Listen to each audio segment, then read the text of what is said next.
昌河这一路派了不少人阻拦我，他对我们的行踪了如指掌，甚至还传信给了唐连元。这说明朱隐之中有他的卧底。我们必须尽快回到大家长身边。宇哥，你难道就没有想过，这个卧底可能是我？这个玩笑不好笑。这不是玩笑，我确实犹豫过。虽然直到今天，我还没有做过违背当年誓约的事情，可是宇哥，我迟疑了。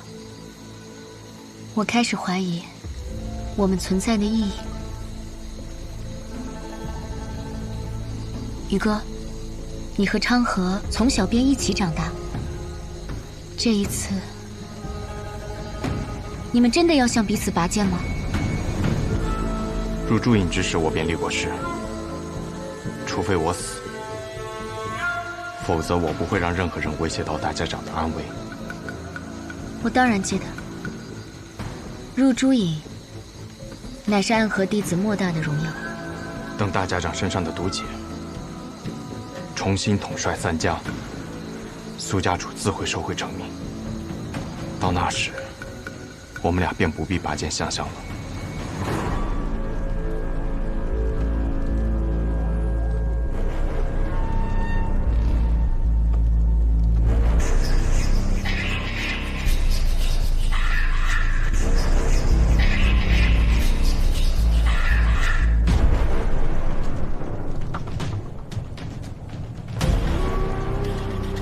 来者何人？苏家，苏沐雨。所谓何事？这个任务，我不能接。哦，我已经很多年没有听说过有人敢直接拒绝提魂殿派下的任务，就连大家长也不能更改我们的决定。你有什么理由拒绝？我不想接。这岂由得你来决定？可我知道你的理由。洛南太守张太成，传闻之中是个爱民如子的好官。南方水灾，各州府没有不贪污赈灾粮的，可唯有他开仓赈灾。不仅如此，他还将贪污之事上报了天启，逼迫天启城派来了督察官，这才让众多百姓活了下来。这是个好人，所以你不想杀？放肆！提魂殿手术一到，便是皇帝你也要杀？什么好人坏人？你是刺客，不是圣人。我不接。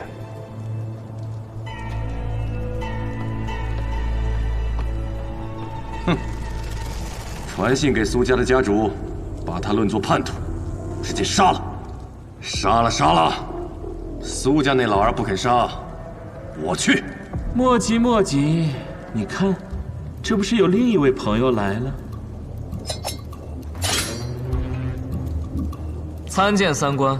苏昌河，代号送葬师，苏家崛起的新秀，不逊色于苏沐雨。不逊色，那就是还比不上啊。你来此何事？苏沐雨是我的好兄弟，他想给提魂殿提一个他接任务的规矩。我兄弟说他有三不接：屠戮满门的不接，不知缘由的不接，不想接的不接。而我苏商和来此也想立一个规矩。你们两个初出茅庐的小子，和我们提魂殿立规矩，大家长都没有这个资格。看来今日提魂殿才要跟你们立一立规矩。二官且慢，我倒是想听听看，你要立的是什么规矩？我要立的规矩就是，所有苏沐雨不想接的，我都接。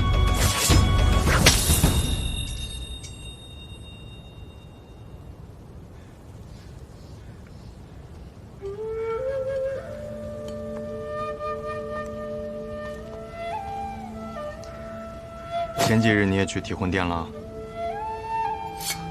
你去做什么？自然是帮你谈判啊。哎，你嘴太笨了，提魂殿又不是大家长，他们只认规矩，不认你手里的剑。难怪他们似是默许了我的3部劫。哼，那是自然，我的口才向来很好。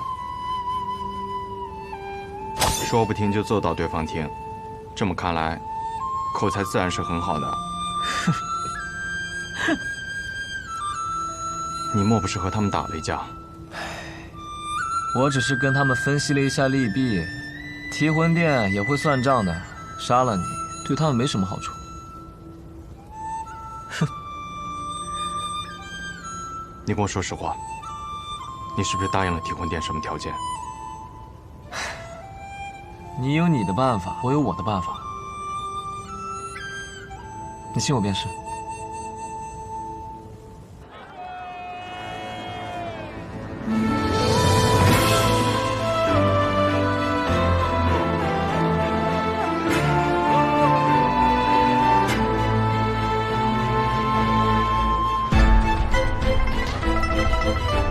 剑破九霄，断纷扰，斩离愁。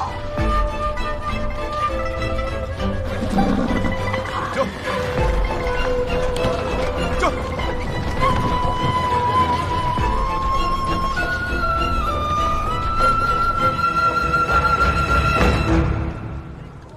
萧剑不平事，与君上九霄，这便是当年施剑仙一剑成名的九霄城。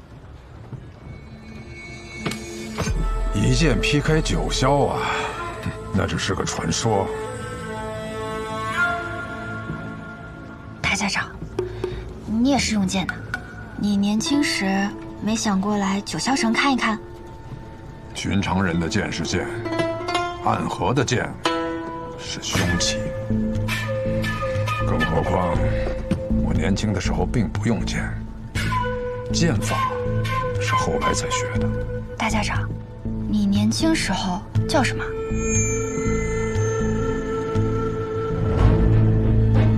你知不知道，你刚才问的这个问题，在暗河中是一个禁忌。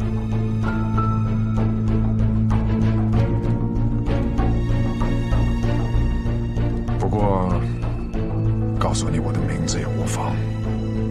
我姓穆，在成为大家长之前，我叫穆明策。穆明策。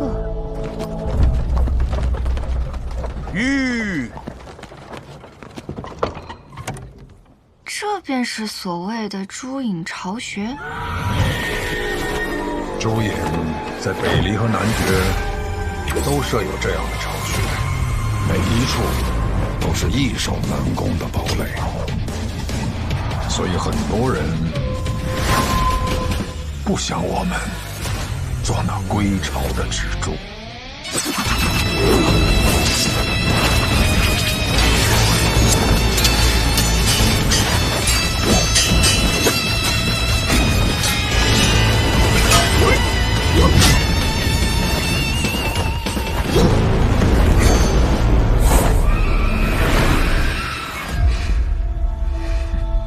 就这点本事，还想来杀我？是谢家的人。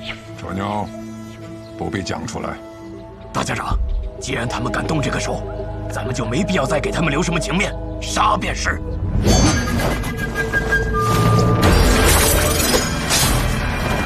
穆家和谢家居然联手！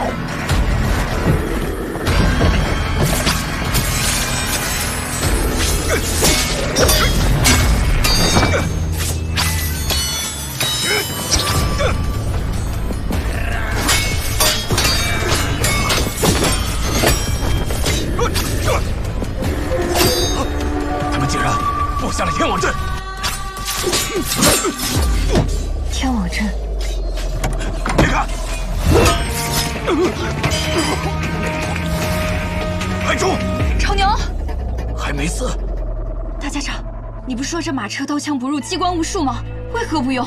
来不及了，人已经进来了。人？是繁花呀。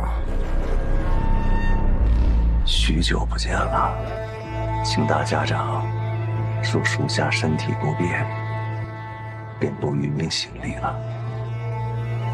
痨病鬼，你这病深入骨髓，神仙都治不了。是啊，我注定是个将死之人了，所以才敢这么直截了当的来见大家长，不怕大家长治我的罪。那么你到此是想与我说些什么呢？大家长坐在这个位置已经很久了，如今又身受重伤，不如顺势退下来，颐养天年，将这些琐碎烦心的事情交给正值壮年的人来做，难道不好吗？正值壮年，你说的是谢霸吗？我谢家家主这些年为了安和尽心尽力，自然是最好的人选。那若是我拒绝呢？这番话便只能冒犯了。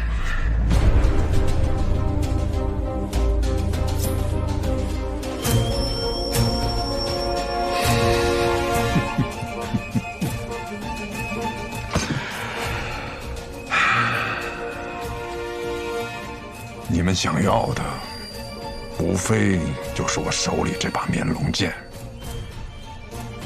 手握面龙剑，才是安和真正的主人。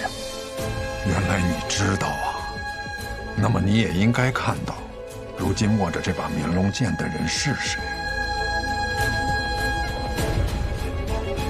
既然这把剑还在我手里，那么这个暗河还是我说了算。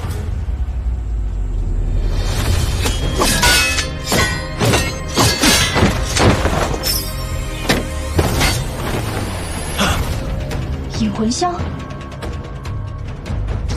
师长，不好，他用内力护住了这炷香。大家长，大家长无碍。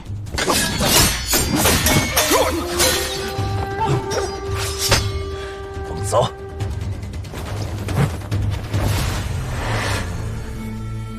谢繁华不可能拿到引魂香，是穆家人给他的。这引魂香不是什么难解的毒，只是没想到大家长出身穆家，现如今穆家却也如此不顾情面。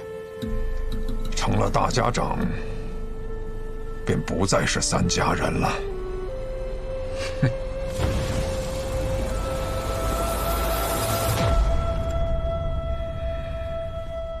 没想到，大家长的内力竟如此深厚，能强行将引魂香的毒素逼出来。逼出的并不难，只是12时辰之内，我无法再行运功。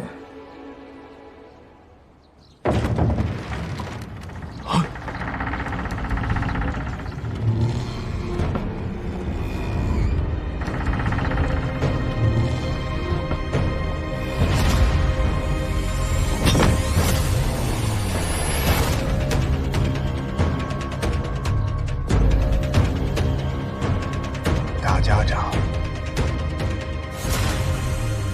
阿克，你在这里多少年了？已经30年了。没想到我此生还能等到大家长的亲临，无憾了。你本应在此处颐养天年，我来这里给你添麻烦了。叨扰了，大家长说笑了。